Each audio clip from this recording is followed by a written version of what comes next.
let me say, a word in defense of reason in dialogue with faith. Because faith is that proof. Faith unites us to that substance. But reason, in order to realize its full potential, needs the horizons revealed by and truths contained in the faith. And not just any faith, but the Catholic faith.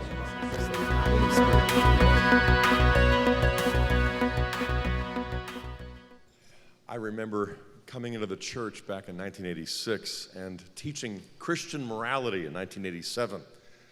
I was a freshman professor. Tim Gray was one of my freshman students at the time, others too, and I remember assigning Ralph's book, Crisis of Truth. And a few weeks into the semester, Tim came to me and said, "Did you read this?" I said, "Yeah." He said, "It's scary." I'm like, "Yeah, it is." He goes, "But it's exciting." Like, it sure is. I mean, we wonder why we were stuck in these times. 50 years from now, those of us who are still alive, well, maybe 30 years from now, people are going to ask us, what was it like to be alive back then? In the period of Blessed John Paul and Pope Benedict, in the era of the new evangelization, at the height of the spiritual battle, what was it like? And we'll have scars for sure. We can talk about it maybe in 5 or 10 years. God knows the timetable, but we are blessed to be alive right now, and we are blessed to be here right now.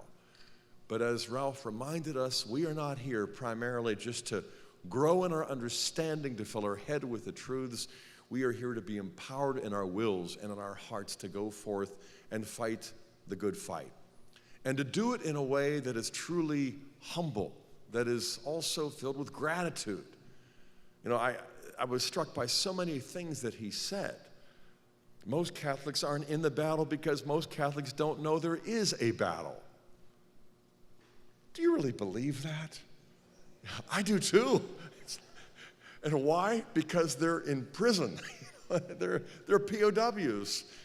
That's just really enlightening. You know, what a revelation. He began by talking about how, Paul pulls the veil.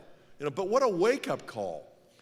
But it's also a relief, because you can look at our fellow Catholics and realize that, yes, they're not without culpability, and yet at the same time, they really are victims of war. They're prisoners.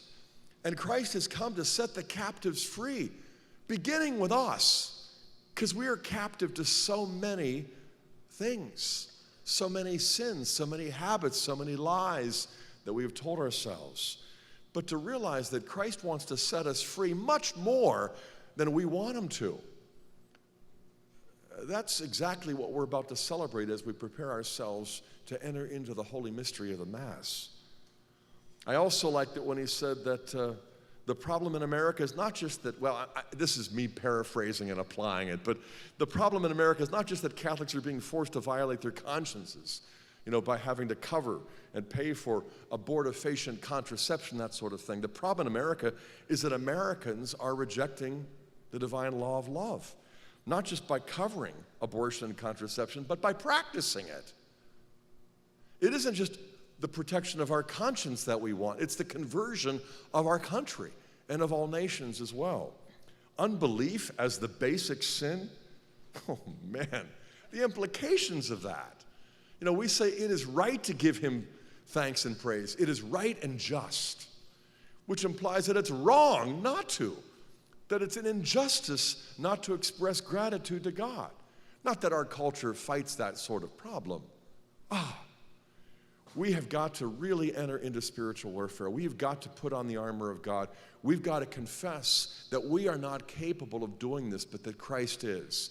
And that for whatever reason, Christ has chosen us. He's brought us. He's taught us. And now he wants to fill us. And I want to thank Jesus for his servants this morning.